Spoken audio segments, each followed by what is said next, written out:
Montefusco, life coach for writers and creatives, and this is Write Your True Story, how to use your story to grow your business, inspire millions, and leave a legacy. And today we have a very special guest, Kate O'Brien. She's a visionary and global voice for bold leadership, transformation, playing it big, and living from truth. Together with her husband, Henry, they hold the space of Australia's #1 transformational leadership couple and produce the world's biggest personal development summit, collaborating annually with over 100 of the greatest thought leaders of our generation, like Jack Canfield, Greg Braden, T. Harv Eckert, Brendan Burchard, Marcy Shminoff, Dr. John DeMartini, Dr. Joe Disperanza, and Michael Bernard Beckwith, and many, many more. Hi, Kate. Hey, Dawn. Thanks so much for having me. It's so great to have you on it was so great to read that. I love that you and your husband really do this together, which is kind of awesome on many, many levels, and that you, in particularly, are separate from him. You have your own voice, your own individuality. So how about you tell us a little bit more about what you do and any projects you're working on right now? So I'm passionate about women having a voice and having their own voice. And that then just creates ripple effects. I'm passionate about women knowing that they're already enough, that they're not having to be more, better, different, or like someone else to actually really be able to own their gifts. And in fact, when they are trying to be more, better, different, or like someone else, that's when they're dialing down their gifts and they're not actually expressing the uniqueness that's coming through. So, and then I find the access point for all that is permission. It's like giving yourself permission to, first of all, see that you're already enough, and then giving yourself permission to actually express what is there for you. Because so often, for whatever reason, we either shut down our feelings, or we shut down parts of ourselves, or we shut down whatever we have to say. So if any way, through any of my art, whether it's videos or messages or however I do it, and I run big events as well, 5-day breakthrough events with 100 people in it, as well as I do video art. And I just want to open a door for people. I just want to continue opening doors, because I find that sometimes can even be like a tiny little mouse door. If you step through it, it's connected to bigger and bigger and bigger doors. And I find doors are connected to doors. And when we're not opening these doors that are right in front of us, like sometimes like fucking hitting us on the, excuse my French, Dawn, I'm not sure if this has come up for that. We can curse on here. Okay, cool. Sometimes these doors are smacking us in the forehead too if we're not listening. And, it's kind of like a 4x4 right in the head. If we're not opening them, we're literally creating a domino effect of many, many doors that are literally waiting to be, that they're literally sitting there for us. So that's what I want to do, is I want to just remind women that you're already enough, that you have permission, use your voice, you're here with something unique, and open that door. I love that. It's almost overwhelming on your YouTube channel in a phenomenally great way, like being washed in the best sea or the best ocean wave, where you get on there and you when you say permission, it's wild, because all of your videos really come from an experience you've had. Like you wrap a universal message into a very personal detail. Can you tell us more about how being that vulnerable and authentic, and maybe even how bringing that private world forward has helped you connect to the universal, to more people? I will say it's been pivotal, and it's been crucial, and also it's been scary. So it's like the both elements. And also I want to say to anyone who's listening, I still get challenged with this on a regular basis. So, and I want you to know that, because it's easy to look at someone who's out there really using her voice in a way that many people could consider bold and do, thinking must be easy for her. Vulnerability always feels like vulnerability at whatever level. And if it doesn't, then it's not fucking vulnerability. It's just, it's rehearsed. And it's really interesting, because I used to do a lot of public speaking, do keynotes and stuff. And here's the thing, because there's a difference, right? I would rehearse my vulnerability for months in advance. Totally.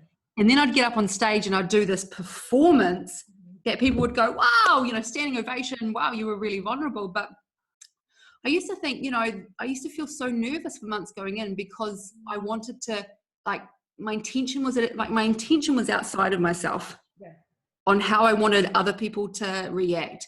And it was a very different space. And then I started to realize that actually I was pre-preparing my authenticity, rehearsing my vulnerability. And I realized that that's actually a really, it's an interesting space. It's an interesting question to ask ourselves. But I realized I also didn't answer your question. In relation to what you said, how has it changed? It changed everything in terms of from actually being able to impact and connect with people and make the difference that I know that I want to make here. I can't do that from any other space apart from actually speaking my truth. Mm-hmm. And I think, being private, you actually talk about your private world to the degree that you're in a bra and panties with your beautiful body, by the way. And it's even more beautiful because it's real. It's almost like overwhelmingly awesome. And you talk about, you had drug addiction in the past. You talk about how things weren't easy. You talked about how you've gone through, lots of struggle to get where you are today. And those private moments, I can't even tell you how much. Literally, I had your YouTube page up and I was showing some colleagues. I was like, oh yeah, I'm interviewing Kate O'Brien. And I was like, ladies, come here. And the wash of calm that came over everyone. It was just this wash of, wow, that's amazing. Let's look more into this. I want to see her more. And all of a sudden they went off and were watching you, more fans. But the fans came because you're real, because you're bringing out your authenticity. Can you tell us more about how that has grown your audience? Oh, massively. It's pivotal. I would say that is the thing. That is the thing that has made the difference. And it's also where we get our authentic messages is from inside. And if we are at any stage, on any level, or the level to which we do not listen to what's in here and aren't willing to share our truth, is the level to which we dial down our impact. Oh, can you say that one more time? The level in which we dull down our truth? Is that what you said? Yeah, well, the level to which we're not willing to say something that's actually true for us is the level to which we dial down our impact. Yes.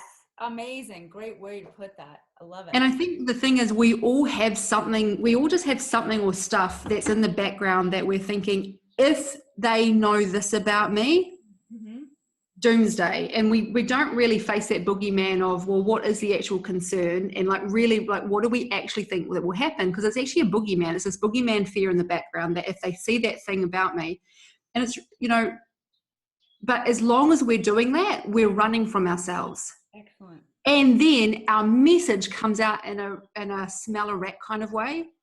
Yes. Where you feel when you're talking to someone that they're trying to be like someone else, or they're just not aligned with their message, and it's just not as powerful. Like it doesn't have an engine behind it.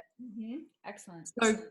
So here's, I would say, probably one of the biggest lessons that I had thrust upon me that was terrifying in the moment, but it was the biggest lesson of, if there's anything in the background that I'm running from, it's just not going to work for me. Was many years ago. It was published in our local newspaper that I had been a drug addict. Oh wow! And at that point in my life, it was not something that I'd shared unless I chose the person who I shared it with based on a conversation that I could manage. So I was in the conversation of managing conversations around who I was. Right? Yeah. I would be one way with my mum, I'd be one way with someone else, I'd be one way, so putting on different masks. I remember reading that page, and it was on front page, and it was actually a beautifully written article, and there was an intention behind it, but the fact was it said what it said. And I remember I just felt so sick and nauseated, like that ability to control how people saw me had been taken away, and that was the most exposed feeling. And I remember for about 3 days, like I couldn't leave the house, I couldn't go to the bank, just that stuff, because we're a small community. But having that thing come out, then realizing that there's actually nothing that anyone could ever have on me. was a very interesting experience. And then I started to kind of, after I got through that and it became something I was so grateful for, I started to test that in different ways and push my own edges of what does that mean for me. And I think that's the thing, is we all have this edge of this thing that's in the background of what we think we need to hide. And we come up against the edge of it. And I just invite you to be willing to kind of like nudge through that edge and challenge it by actually doing the thing that you feel like you most cannot do, saying the thing that you feel like you most cannot say, whether it's on a platform and causing legacy and impact on this kind of level, or whether it's in your relationship with your partner. You know there's that thing in the background that's not getting addressed, and therefore it's literally pegging your foot to the ground, and you can only move forward as much as what that rope is allowing, instead of going and seeing the source of the rope and lifting the peg. Yes. So the source of the peg could be the thing that's being unsaid in the relationship. Henadi and I had this in our marriage many years ago. There was the thing that was in the background that hadn't been said, that we hadn't communicated about it, but we felt the back door open. The liberation and the point of turning in our relationship that was allowed us to actually like literally transform into a new relationship was saying the thing. Yes, absolutely. Now, saying the thing, we had to risk the relationship that we were literally risking what we had. Yep. So what we had in saying the thing was then gone. But we're so used to holding on to dead wood in our lives, like the elements of our lives or our businesses that just aren't working fundamentally, so that we clutch onto them. But saying the thing means, okay, I'm not going to have that in my life anymore, but I'm going to open the doors, that door analogy again, of what could be on my message, what could be my legacy, what could be my impact, what could be the exquisiteness of this relationship. But we have to be willing to let go of dead wood, whatever that is, the thing that's not working. And here's the thing, we're tolerating so much dead wood in our lives. Like so often people's experience in their business is like a tolerating of dead wood. Like, you know, you're not fully aligned with your message. You know, you're parenting all the shit that you've heard from someone else. Trying to make it perfect, you know? Yeah, and trying to make it perfect and trying to make it like something that you think you're supposed to do, rather than actually saying what's actually there for you and really bringing your voice through in a new way. Like, that's saying the thing. Yes. And that thing, and here's what I'll challenge anyone who's listening to this, is whatever it is that's hiding out in your background that you feel like you most cannot say, you got to say the thing, because it will be the start of releasing you. And that's where you push into your edge. And that's where you lift up the peg, and therefore you're not going at the degree to which the rope will allow you. You're literally taking the rope away. Yes. Yeah.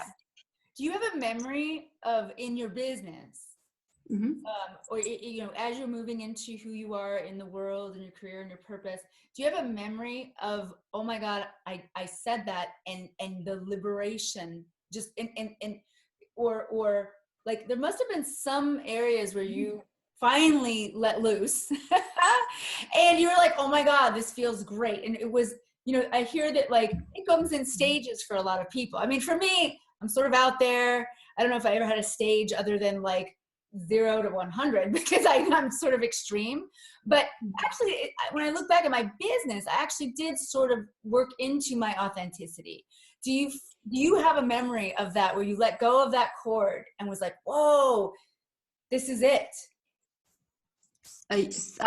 Thousands.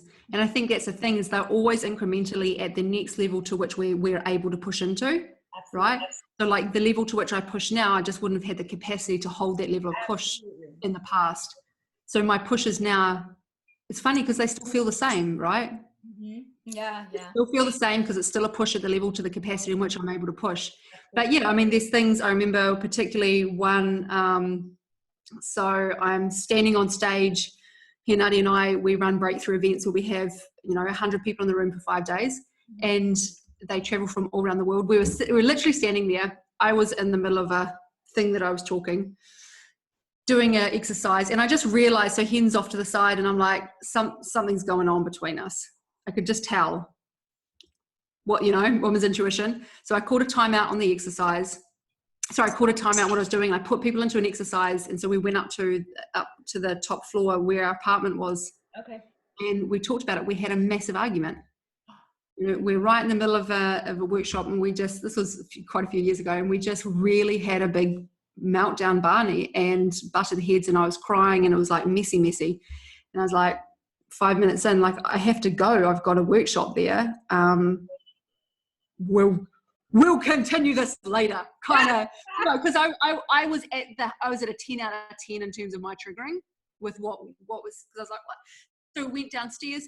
I was going down, and so here's a turning point, because this is, like a lot of high achievers, perfectionists, we were still operating at a high level, and it doesn't mean to say that what we were teaching isn't truthful.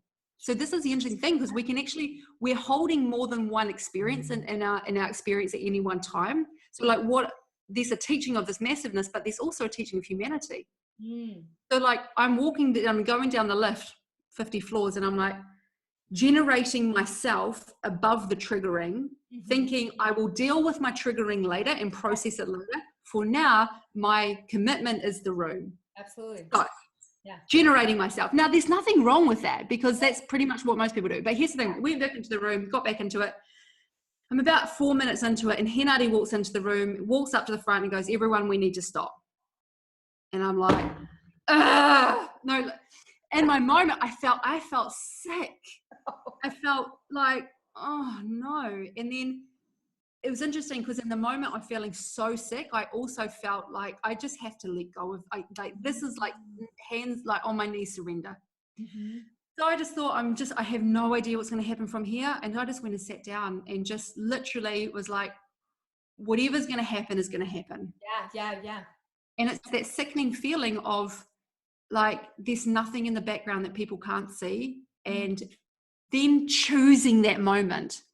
Excellent. Yes, I agree. While also feeling terrified, like it's okay to feel terrified and fully choose. Yeah. And so what happened was we actually recreated everything that we were experiencing, and we shared with him what we're experiencing, and he came over to me and we worked through it, and we recreated the future of our relationship right then and there. Nice. And there was a moment where I kind of forgot even what the room was doing, and it was just more about what we were recreating together. And I actually thought in my head, you know what? Who gives a shit what's happening in this room? What really matters is my marriage and what I stand for as a human being. And I got that in that moment. And guess what? And I want everyone to get this, because this is just as relevant for you and what you're thinking you need to hide. That was the catalyst that opened the room for everyone. Yeah. After that, people were crying. We turned around and realized that there was a room of 100 people there, and people were crying, and they were so impacted. And then it was at that point that people were impacted up until there, but then there was like an impact. Someone stood up after that and said, okay, it's finally time to say for the first time, I'm actually an alcoholic. And I love this. A high performing woman who had for 30 years never said that thing. Wow. See, the thing is, the moment we are, and then there was another 30 stories like that of people, high-performing people who are willing to actually say the thing. See, when we are not saying the thing and we're in a point of leadership, what we're doing is we're contributing to more silence and more pretending. Agreed. So, yeah. It sounds like, and what I love about what your story is, it sounds like you really honor the present moment. Try to. Authenticity to some degree is about honoring the present moment, what the teaching is in that present moment. That's what I'm hearing. Can you tell us a little more? Because I'm willing to bet that you do some deep work on being present. Yeah, and I'm saying, look, it's so funny, because as you say that, it's like both fully yes. Like, this is the part of me I don't switch off. It's constant. But also, I'm just as human as everyone else. And I think, and the reason why I say that, and it sounds really obvious, is just that I just so want people to get that it's, yes, you do the work, but also in doing the work, you still just feel just as human. Oh, absolutely. If not more sometimes. I mean, I almost feel like when we go into any environment with a sort of a calculated message, some kind of a calculated idea for the response that we want, for the result that we want to get, old school, what I call now the old school business model. I don't feel like it's a modern business model anymore. I feel like the modern business model is more of a global model of authenticity. I think that is what people are looking for.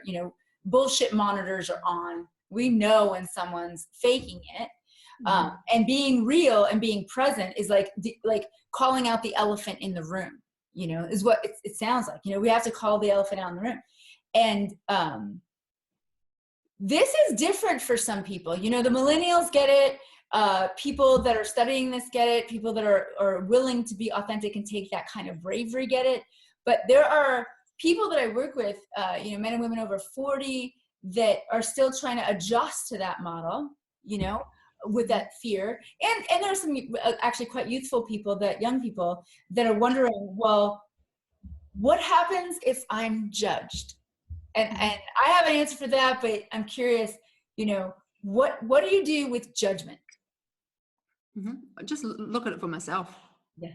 I mean, that's all. I think there's nothing more to do with it. And I think just seeing judgment as it's actually a necessary part of the growth process, that people are going to judge. And I think just understanding that means that we don't misinterpret it for what it is and misunderstanding it. So, as I go to a new level, as you go to a new level, the people who have seen you at the old level, and that's the thing, seen you at the old level will go, hey, but you're not showing up how I know you to be. And then with that comes judgment. So that's an inside job, though. That's not their problem or their fault. That's them doing a human behavior. It's literally our own inside job to go, that's cool. This gives me more opportunity to see where I'm sorting by other versus looking inside. Right? Yes, absolutely. Because if I'm literally getting tangled up in their judgment, then it just shows me where the boundary of my own identity is out. Yeah. So then that is the work there. It's literally, where do I not know myself as this, and where do I need to show up more for myself? So it's gold. It's interesting. People think that transformation, or this stuff happens in books and courses. The books and courses are to redirect ourselves back to our life. Yeah. In the moment when I'm feeling judged, that's my program right there. So it's not to do the thing that avoids the judgment. It's to show up for myself with the thing I know to do. And then when I'm judged for it, to show up for myself with the thing I know to do. Excellent. Yes. As a fun question, which I'm sort of excited to just chat about, I love that you talk about like video art. How did you put it? You make art out of video. I mean, you do these amazing. When did you start to do that? I mean, I went on your YouTube. I looked at the older videos, which are still awesome, and your energy shines through. So you got this energy. It's shining through. You can sit at a desk with like the window open with some sunshine, and you still have that pow, pow, pow. This is where we are. This is what we're doing. I'm going to help you I love that your message is sort of, through your lessons, you are giving, you're in service to help others by saying, I'm still figuring this out too, but here's what I'm learning, which is a phenomenal way to make an impact in the world in general. And then you take it to the next level. You take it to this fun next level with, cinematography and little mini movies. When did you get inspired to do that? Just for fun, to talk about the art of it. I love that you mixed that together. So one of my favorite things in the world is creativity and art. And I hadn't realized that, and my life hadn't been structured to intentionally support that. And because so many years I was focused on survival, and I was focused on fixing, and I was focused on the kind of the hands in the dirt part of the building. So I made a decision. I'm going to answer that. I made a decision about 6 years ago that I was going to do whatever it took to build my life that I can literally base 100% of my energy in my art. Nice. Yeah. And that meant it's zone of genius, people term that as. So then what do I need to do to build the infrastructure within my life so I can be operating at the level of my art? And this is one of my most favorite conversations, because it's taken 6 years to build the infrastructure. And back when I asked that, I was on a capped income and didn't have the evidence and when I looked into my life of yes, of course I could do that. But I had to look inside and go, if this is what I really want, I'm just going to figure it. I'm going to say yes and declare I'm going to figure it out. So, now I have a team of 11 full-time employees. I have a high level manager that's in place that's also managing the entire team. And, you know, I've just, like 2 days ago, I hired a third full-time videographer. So now we've got 3 full-time videographers. Oh, that's awesome. And she's also a high-level photographer. So we're really going to take this out to the next level. Ah. And I've invested hugely on that. And I'm not just talking about financially, because I didn't have the finances to start off with. Literally invested myself of keep aligning, like, I'm sure I can do this. If anyone else can do it, of course I can do this. And, you know, now, you know, I have full-time housekeeper. I have I have every level of support. You would actually be surprised. So now I can focus on art fully. And so what do I do? Yeah, it's I'm constantly in a conversation of how does my art want to express itself? And there's all sorts of things that come through. You know, we're creating a movie at the moment, a documentary movie, and there's just so much that we're creating in the back end because I've built that. But there's 2 messages I want to say, because sometimes people might hear that and go, well, I'm not at that level. Does that mean I can't do my art? I think first and foremost, just get how important art is for anyone, even when they're not an artist. Agreed. And your art and your creative birthing on the planet will look different to the next person's. But to actually, if it calls you to, actually get clear on how important your art is to you is actually first and foremost the most key thing. And then you start from there. You start from there and you start where you're at. So that might mean actually going, like, just on a daily basis, asking yourself, what is your art? What is your art? How could you express your art today? And it could be in the way that you dress, like, start there. But the thing is, like, when you're starting there, you're actually putting a stake in the ground for something bigger. It's like you can either be breaking a rock, or you can be breaking a rock in the process of building a cathedral. Right? Yes. So breaking the rock could be, I'm putting on some beautiful art, I'm expressing myself artistically here, knowing that I'm putting a stake in the ground for the art that I'm wanting in my life and the art that I'm wanting to express. Then you could, if you want to, like, up level this, set the intention and the declaration that, you know what, I will have that in my future. Yes. I will have it. If Kate can do it, and she was literally lying on the ground, unable to stand from a drug addiction, facing her own death, and literally felt like everything had gone, and she'd got through anorexia and stuff, like, and no one handed any of this to me. I had never had anyone cutting me a check. I've just figured it out and just thought, surely I'm enough, and that I've come through with enough gifts that I can just figure the shit out as I go along. But I also have to be brave enough to go, I want that for myself. Yes. So if you're hearing this and you feel like, fuck, you'd love that for yourself, instead of saying, oh no, you can't, and telling yourself a story of why not, go, I want that for myself, and have the braveness to do that. Because there was a million people who judged me also, saying that there's no way you could. Absolutely. You know, and who are you to? But that's also just shows me where I can show it for myself. So it's on you. All of this is an inside job, as we know, but hopefully in this conversation, you get permission to really be a stand for yourself at a very, very, very new level. Yes. Oh my God. I love you so much. You know, I'm 100% with you on the creativity and the art. And I feel that many people are dying to hear what you just said. They're sponges to get that in, because especially, and I'm going to go back to this, especially in business, quote unquote, because I created this summit to really show the diversity. I have all kinds of artists and people doing video, and people writing poetry and books and performance art and, you know, multimedia art to express their stories. And because my passion is that I want to work with the artists of the world, you know what I mean? Whatever that means, you know? And you said something earlier, right before that, you said that you made a commitment that what you were going to do every day was going to be wrapped around in some kind of art. Is that what you mean? Because we had Gay Hendricks on, and he had said 10 minutes a day. 10 minutes. Love Gay. I know, 10 minutes a day to sit in your zone of genius. He's like, just take 10 minutes and just ask and sit and just, you know, connect with that space.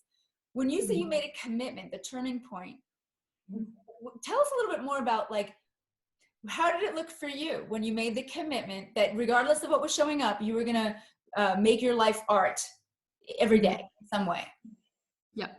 So for me personally, and I just want to say there's a million ways to do it. And also at times I've been structured with it. And at times as I've gone on, I've become more fluid with checking into myself on a daily basis with what I need to align to show up to my biggest commitment. So, you know, it's cool to be structured in it. And it's cool to be flowing in it. Like that's all cool.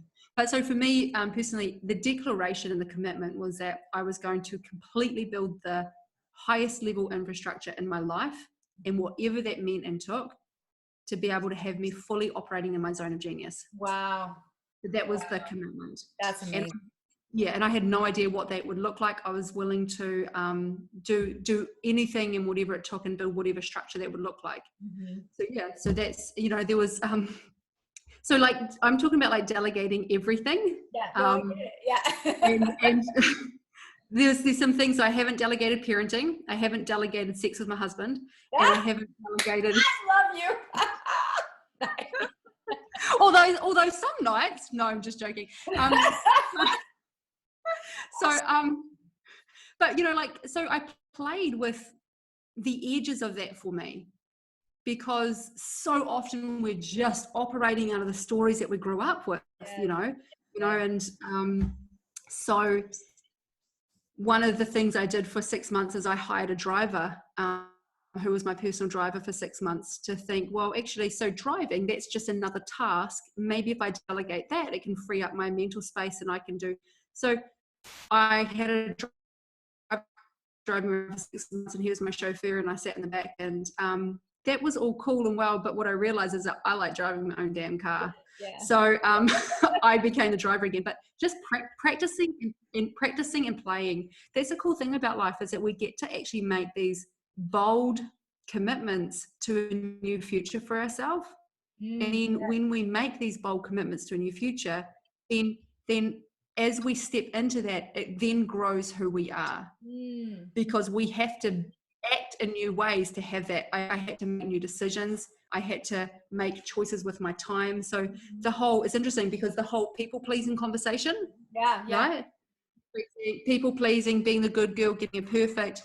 In my biggest commitment within this realm, I had to, by proxy, nail people pleasing, sort out boundaries, work out where I was overgiving and stuff, because I've had to do my life differently to create this outcome.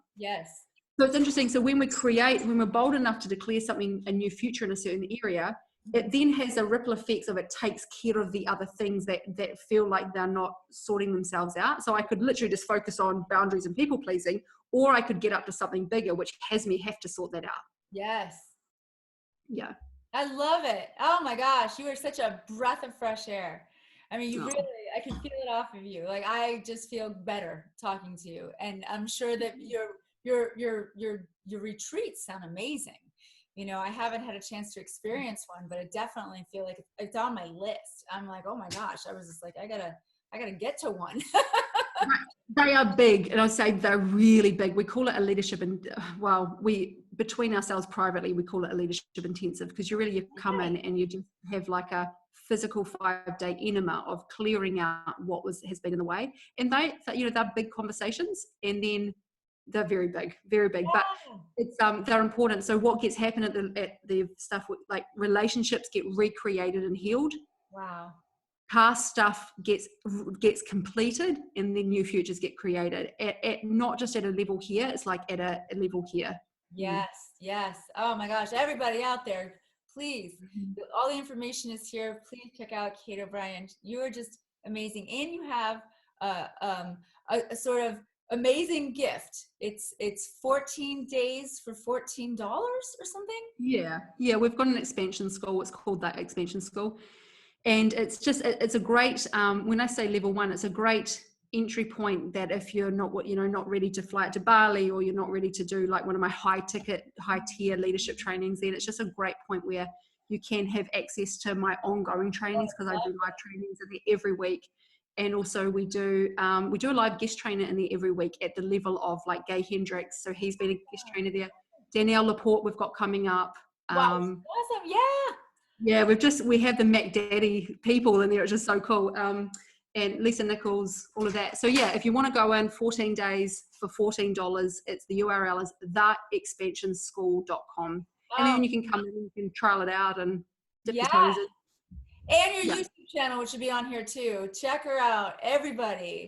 Thank you so much, Kate. I can't thank you enough for being alive, for embracing who you are, and to really affect change and inspire all of us out here. So thank you.